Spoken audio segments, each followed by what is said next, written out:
On the internet, they're known as trolls, but let's name them for what they really are: bullies, plain and simple. These cowards lurk in the shadows of the online world using false names to spread their messages of hate. Their attacks can be vicious, intensely personal, and with the growth of social media like Twitter and Facebook, dangerous as well. Just days ago, television celebrity Charlotte Dawson was pushed to the very brink by these creeps. She was still shaken when I spoke to her, but somehow found the strength to share her story. Her hope is that by speaking out, she can save someone else from the hell that she only just survived. It's a side of Charlotte Dawson we never get to see, dishevelled and distressed. Are you feeling up to looking at some of those tweets and reading them out, some of the ones that you received that led you to taking action? Absolutely, because the whole point is to show people what sort of scum are out there. This is what pushed Charlotte to the edge, to attempt to take her own life. Please put your face into a toaster. #DieCharlotte. That human beings can be this depraved is hard to believe until you hear it and see it. Freedom of speech, you f***ing bimbo, go kill yourself. There are hundreds of these tweets. Please do the world a favour and go hang yourself. DieCharlotte. An outpouring of hatred by nameless thugs, all because Charlotte dared to confront and expose one of their own, a Twitter troll. I speak for everyone in the universe. Bitch, you need to kill yourself. Why did you keep reading these? You putrid piece of shit. 9gag never forgives. Go kill yourself, you f***ing whore, DieCharlotte. And that's accompanied by a picture of a mutilated, bloody child. Charlotte, why did you keep reading it? It's kept going and going and going and going and going. It was just... it's directed at me.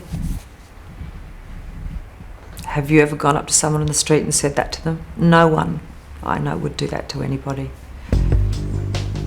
You've been christened the Dapto Dogs, because right now that's what we think of you. 46-year-old New Zealand-born Charlotte Dawson has made a television career out of polarising her audience. Most of you are really bloody thick. And she's the master of it on Australia's Next Top Model. She's come here to see top models, and after this week she's seeing top moles. I disagree. And Celebrity Apprentice. I snapped at you, Tanya, because you're doing exactly what I told you not to do when Marion was appointed project manager.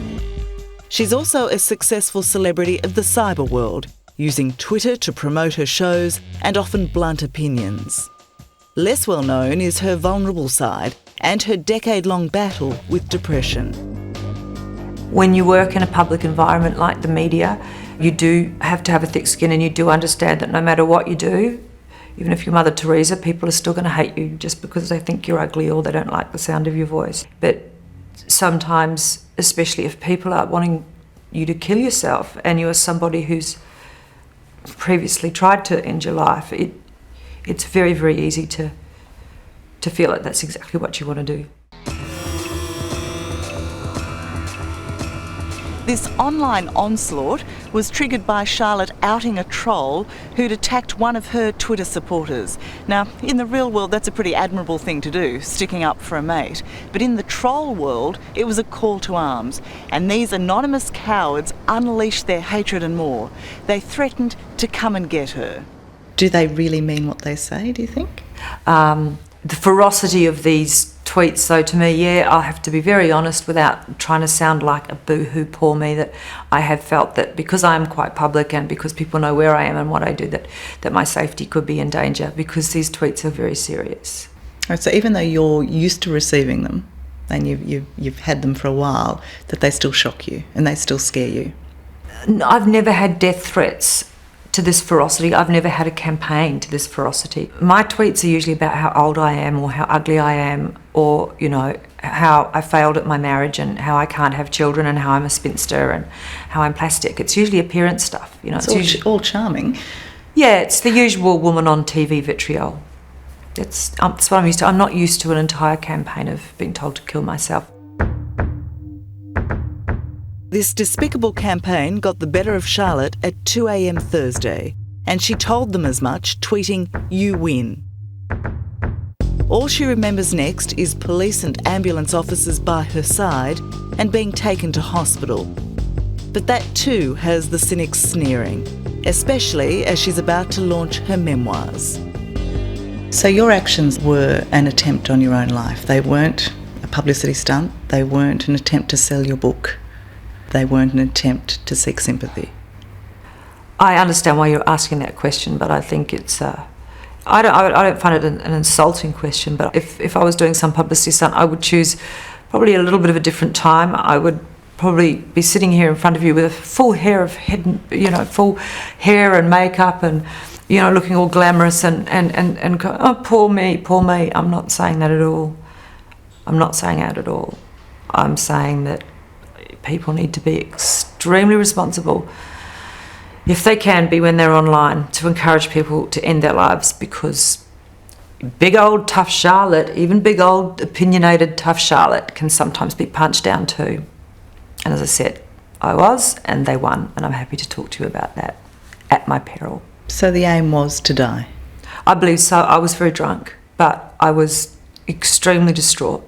It just triggered that feeling of helplessness, and yeah, they got to me, they got the better of me, and they won. In terms of what Charlotte Dawson has endured, have you seen anything like it? Not in Australia. I've never seen anything as bad as that in Australia. Cybersecurity expert Leonie Smith says by confronting her cyberbully, Charlotte has unleashed a worldwide phenomenon here that reveals the very worst of human nature. It becomes like a bit of a bloodbath and a feeding frenzy, and depending on what happens now will depend on whether they would take it further and find out more details about her private life. It's amazing what you can find out about a person's private life online. Reading those tweets, I'd be worried, I'd be scared. These people are unhinged. I think they are, and it's a thrill, and it is a sickness. It really is a sickness, and it makes me very concerned about the state of human beings and what's going on. So if their victim does attempt suicide or does in fact kill themselves, have they won? Is that the ultimate thrill for them? Yeah, in a lot of cases I've seen that happen. I don't think they think it's real, and they don't seem to have any conscience. I can guarantee that probably about 90% of the trolls that were doing the attacking the other night would have absolutely no conscience about it. Alan Sinclair knows better than anyone the destructive power of words. What a pass from Jason Sinclair! His son Jason was as tough as nails on the football field, but crippled on the inside by depression, an illness his abusers targeted by taunting him on social media. Over goes Sinclair! They use that tool because they're cowards. It's like a king hit. The people who hurt him in a way that was the only way they could. They would never have fronted him in a face-to-face manner.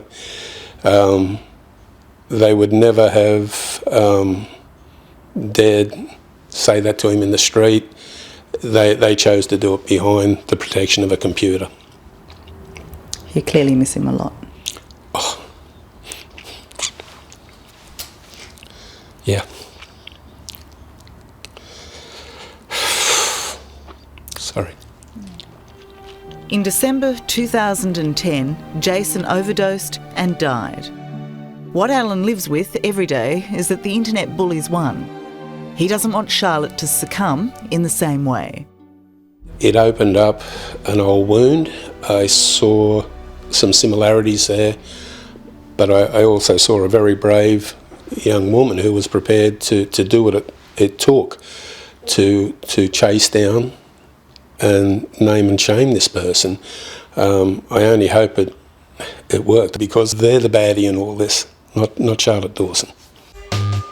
But there are plenty who say because she feeds the trolls, Charlotte should expect to get bitten by them. Right there, Charlotte, beautiful. On her release from hospital yesterday, Charlotte was prepared to answer the critics. Is it fair to say you play in this world, you dish it out, and therefore you're a hypocrite for complaining about it?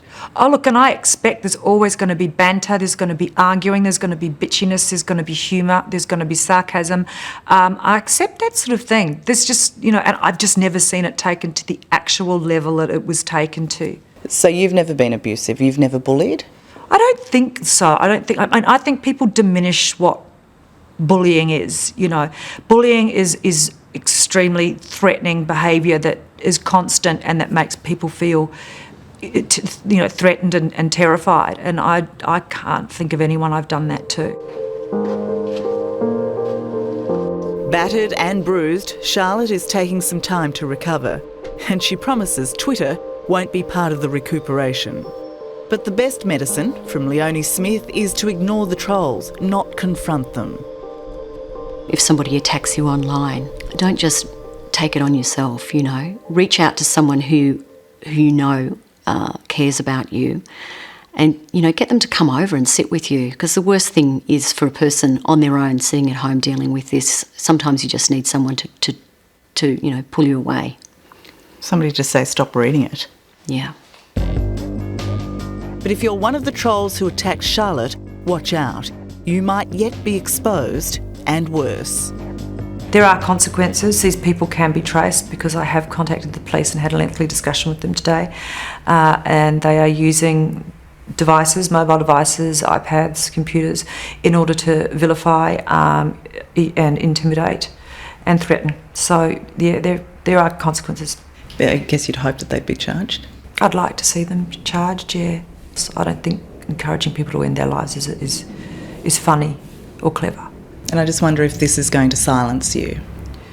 I'm not giving up my career. Does it frighten you? Does it make you think twice about what you say and what you think? I don't think I'd back off out of fear of retribution. It's just that the retribution for my actions have been so severe. They've hospitalised me, so that they have had a win. They have had a win, and I congratulate them for that if that's what they've wanted. But I'm not dead yet.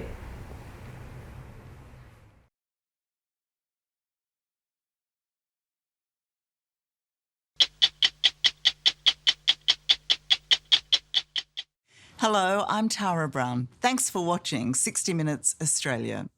Subscribe to our channel now for brand new stories and exclusive clips every week.